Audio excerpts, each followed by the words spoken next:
Let me start by making Let me start by making something very clear. I am a journalist.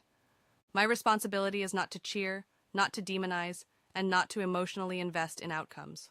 My responsibility is to observe power, track behavior, and assess trajectories. What you are about to hear is not a prediction. It is an assessment based on patterns, incentives, and institutional realities. The time factor. Ali Khamenei became supreme leader at around 40 years of age. Today, he is approaching 86. That is not just a number. That is almost half a century at the apex of power.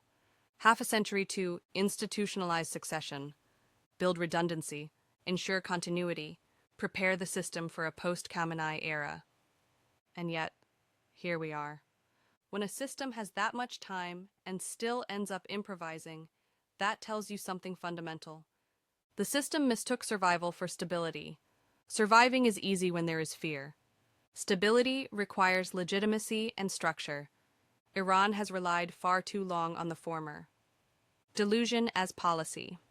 For years, warnings were dismissed as propaganda. Internal criticism was framed as foreign conspiracy. Every structural weakness was explained away as temporary pressure. That wasn't strategy, that was denial. And denial, when prolonged, becomes policy.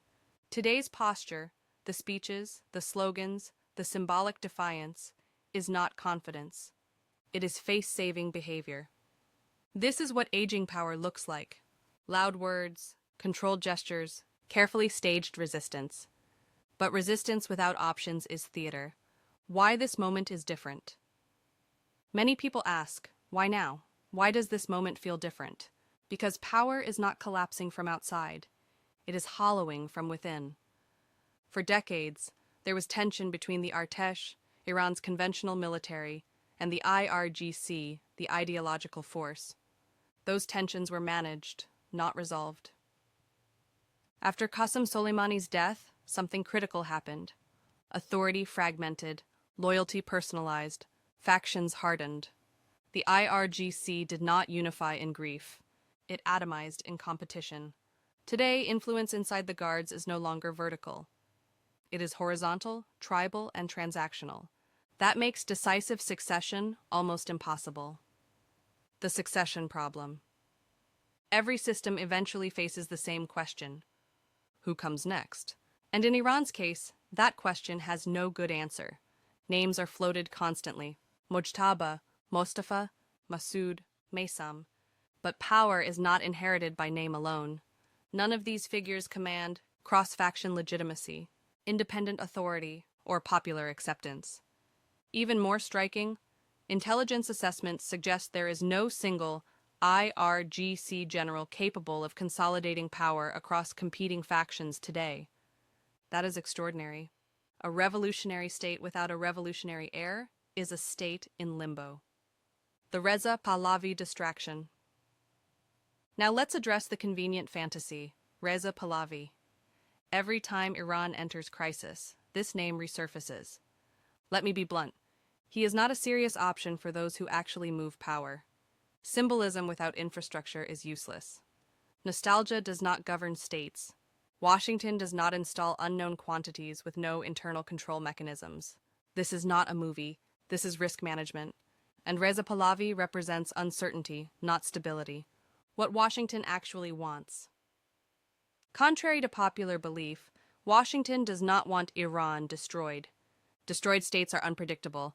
Collapsed states breed chaos, not compliance. What Washington wants is leverage, predictability, controllable escalation. That means transition, not annihilation.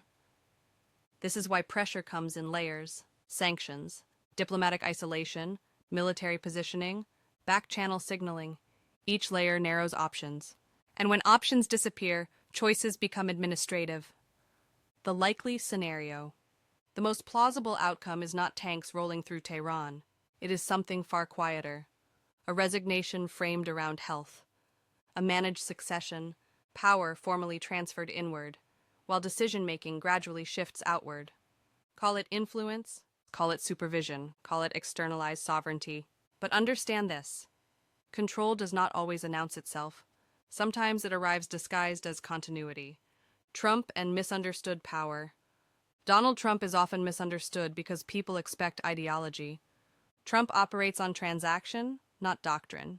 He prefers deals over destruction, outcomes over optics.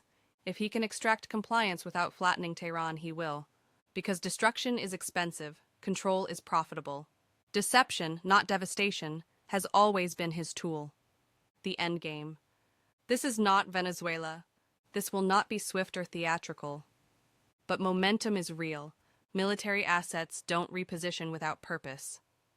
Diplomacy doesn't intensify without calculation. The system is being squeezed toward a conclusion, not chaos, but submission through structure. Tehran will survive. The myth surrounding it will not. Closing. Let me end where I began. This is not advocacy. This is not prophecy. This is an assessment of a power, time, and institutional decay. History rarely ends with explosions. More often it ends with paperwork, signatures, and quiet handovers. And when the moment comes, it will look sudden. But it will have been inevitable for years.